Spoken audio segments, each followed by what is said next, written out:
Currently residing in Colleyville, Texas, Brother Murphy has served as a youth director, Muslim chaplain, and assistant imam in a full-time capacity since 2009. You can also find Brother Murphy on Instagram, where he actively posts pictures and videos about his coffee, his cat, and most recently, his newborn baby. Today, Imam Murphy will be speaking on his topic titled Islam and the American Dream, Courage, Service, and Sacrifice. So without further ado, it is my honor to introduce to the stage, all the way from Dallas, Texas, Imam Abdurrahman Murphy.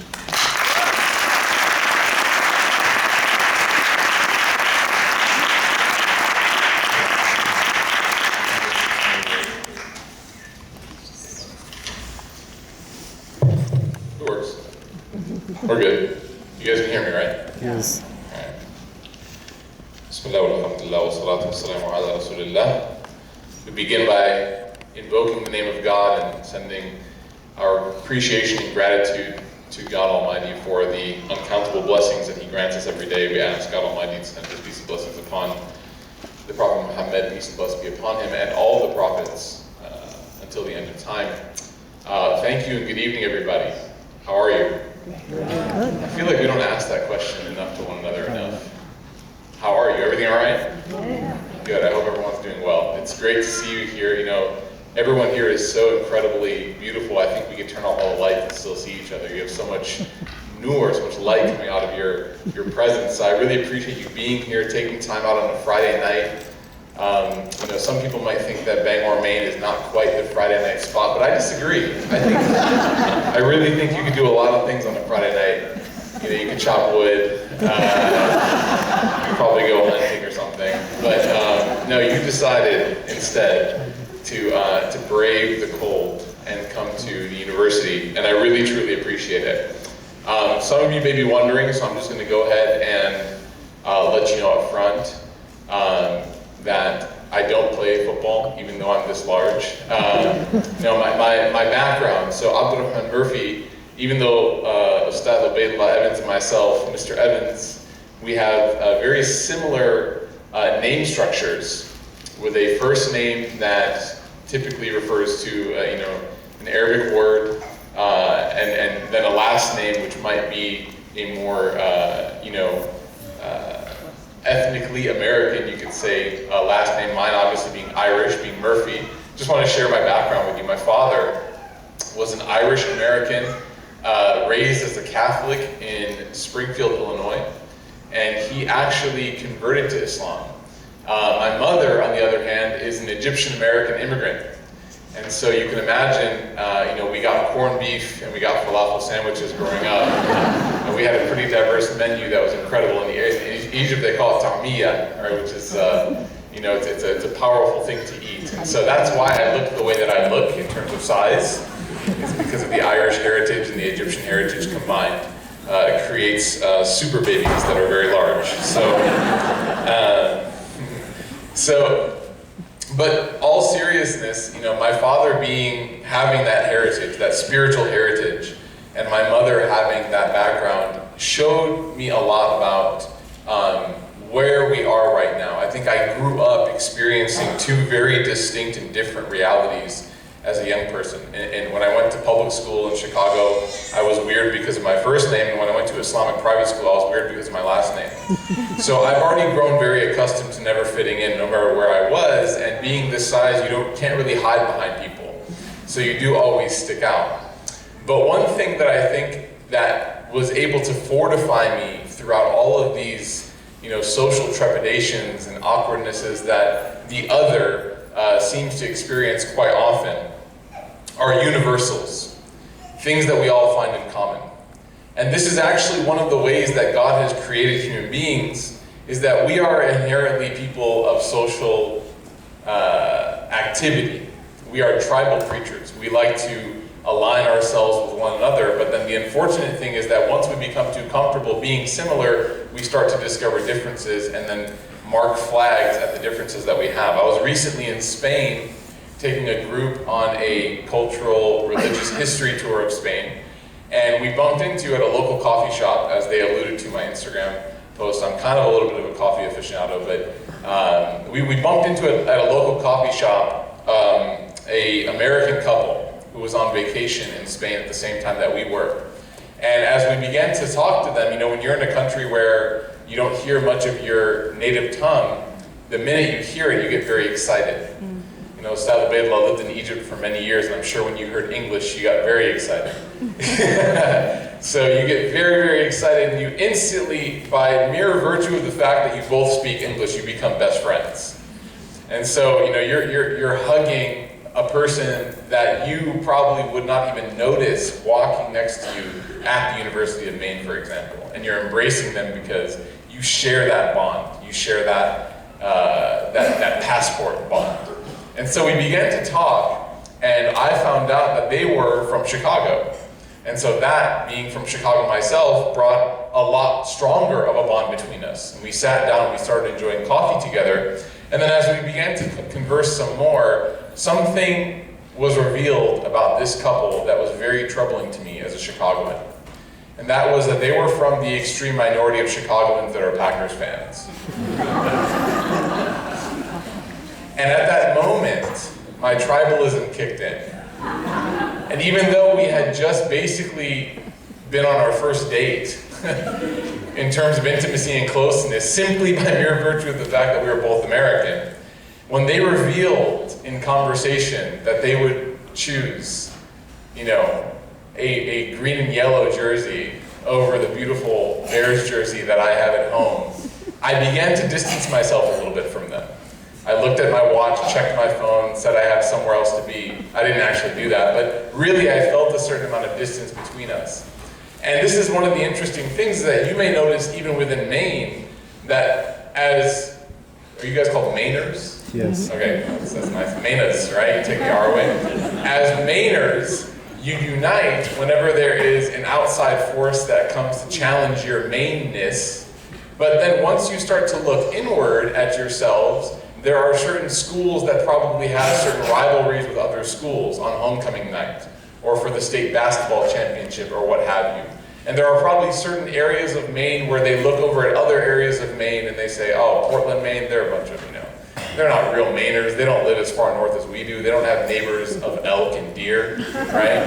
And so this is a very natural human thing that the minute we grow comfortable with one another and we start to identify similarities and bonds and connections, then the differences start to appear and we start to sort of stake our flag there. And this is something that unfortunately is becoming all too common in today's American society, is that we are overlooking the things that unite us. We are overlooking the things that bring us together, and instead we are focusing far too much and far too long on the things that are different about us, and not in a good way. You know, and one of the things that I've sort of grown to be really, really upset with is this word tolerance. How many of you think it's good to be tolerant? Anybody? You guys think it's good to be tolerant? Tolerant of others? When you tolerate somebody, imagine if I said, hey, I really tolerate your sweater today. Right? Is that like an inherently positive thing to say to somebody? So I'm trying to instead further the conversation instead of toleration to appreciation. That I don't tolerate the differences between us, instead I appreciate the differences between us. Because if you and I weren't different, then how would I be any more of an educated and enlightened individual?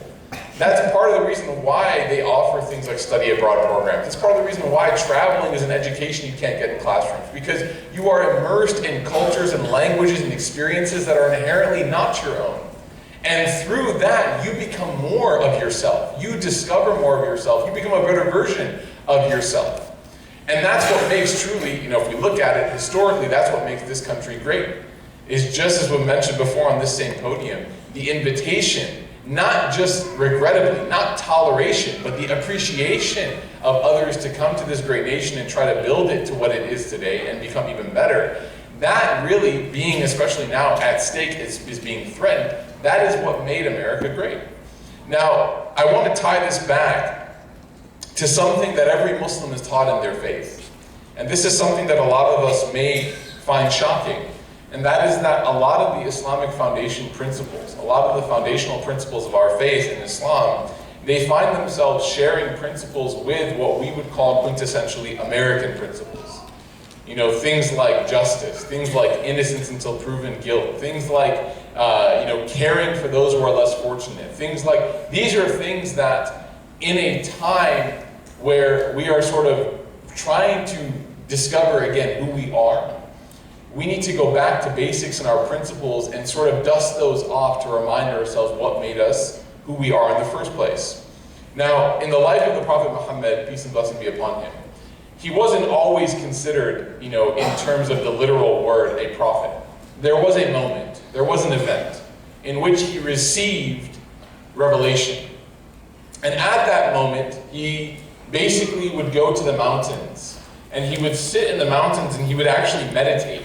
And he wouldn't meditate for his own self-enlightenment, but he would actually meditate as a person who had genuine care and compassion for the people around him. You see, Mecca at the time of this event was a very corrupt place. It was a place where people were being trafficked, women were being sexually assaulted very openly with no punishment for the perpetrators. It was a place where visitors would come to do business and they would be abused and no one would uphold their rights. It was a place where the people who were struggling in society, those who could not make ends meet, who couldn't feed their families and have shelter, they were completely neglected. There was an increasingly growing gap between the lower and the upper class. The middle class was shrinking. Sounds familiar, doesn't it? And so the Prophet Muhammad was sitting and he was meditating in the mountains. And again, not for his own spiritual discovery, but because he was also really concerned with the state of his people. He was somebody that had such strong empathy, thought so deeply about his society and his environment, he didn't want to sit and watch everything crumble in front of him. He wanted to know, how can I be part of the solution? And for him to discover his role in that solution, he would remove himself from society and go and think. I was just talking with Ustad Ubaidullah on the way here, and I was saying it's so refreshing. As much as I joked about having neighbors that are wild animals, it actually is very refreshing to see a community that is built in a place that's not a retail paradise. Because you're not being distracted with materialism and commercialism to the point where you can't even think for yourself, but rather you can look around and even visually you have this calmness that inspires reflection. And so he would go to the mountains and he would reflect, and at that moment, one of those times where he went and reflected, the Archangel Gabriel came to him and presented him with what would be the first passage of the first chapter of the revealed Quran. After that moment, the Prophet Muhammad, it was a conversation between the two of them. After that moment, Muhammad went back home to his wife, Khadija. And you see, it wasn't like a cartoon or a movie where he knew exactly what had happened. He actually was quite confused. He went back to his wife and he said, he was shaking physically, and he said to her, "What happened to me?" He said, "Cover me up, wrap me up, I'm shivering, I'm shaking." And she said, "What happened?" And he said, "Well, I was meditating like I normally was. I was up there thinking, I was reflecting. And at that moment, this creature, didn't even know it was an angel, this creature came to me and gave me this incredible passage of this text, of this conversation, of this not quite poetry, not quite prose, but something very powerful, where he said to me, "Iqra bismi rabbika alladhi khalaq." Read in the name of your gracious Lord who created you. خَلَقَ الْإِنسَانَ مِنْ عَلَقٍ. He created all of mankind from a little clot. اقْرَأْ وَرَبُّكَ الْأَكْرَمُ. Read, and your Lord is the most gracious, most beneficial. الَّذِي عَلَّمَ بِالْقَلَمِ عَلَّمَ الْإِنسَانَ مَا لَمْ يَعْلَمْ. The one who taught all of humankind with the pen, taught them things that they had no idea about previously. So he recited this to his wife, he told this to his wife, and he asked this very interesting question, which reveals a lot about his sincerity. He wasn't sure what had happened, so he said, "Is this something bad that happened to me in life? Is this a sign that God is displeased with me? What is happening here?" You see, he wasn't yearning to be a prophet. He didn't chase any sort of seat of power. This sort of just happened to him. And her response, actually, is something that has been written in stone as a principle describing the personality of the ideal human being. And she describes, and she says, "Kalla." Are you asking if God is upset with you? Kalla. Kalla in Arabic means like, basically, sorry for the children in the audience, but oh, hell no, right? That's what kalla means. There is no way that God is upset with you. And she says, kalla wallahi ma yujzika Allah abadan. God would never be upset and disgrace you or be upset with you ever. Never be upset with you ever. And then she gives 5 characteristics why this is the case, why she believes that he is someone who is divinely protected, and that this was never a bad thing, but this was a good thing. And I want all of us to think about these 5 characteristics as we talk about them. The first thing she says is, إِنَّكَ لَتَصِلُ الرَّحِمِ. That verily you are someone that keeps the family ties. And I want you guys, this seems kind of like very basic and elementary, but I want you guys to think about, who are the people that you fight with the most? Who are the people that you argue with the most? I'll tell you a little personal story. My father, you know, we have a very interesting Thanksgiving dinner table, because I have one aunt who literally worked on Bernie's campaign, and I have one aunt, her sister, who is at Mar-a-Lago every weekend. I'm not kidding. I have one aunt who literally spent time strategizing with Senator Bernie Sanders, and I have one aunt who has been friends with Kellyanne Conway for 2 decades. And so you can imagine, I just saw a guy over there shake his head. I agree, brother, right? So you can imagine that Thanksgiving is a little bit tense. It's a little bit awkward, right? And this is the nature of family, is that even though we are bonded together by blood and by name and by experiences and by lineage and by siblings and by parents, even though we are bonded together, our experiences with one another, our constant engagement and exposure to one another can lead to us being upset with one another. And despite this actual reality, and for those of you who are parents, you know, if you have multiple children, you know that this is the case. And despite that being the nature of family, the Prophet Muhammad is being described as someone who is able to transcend all of these differences and still remind his family of what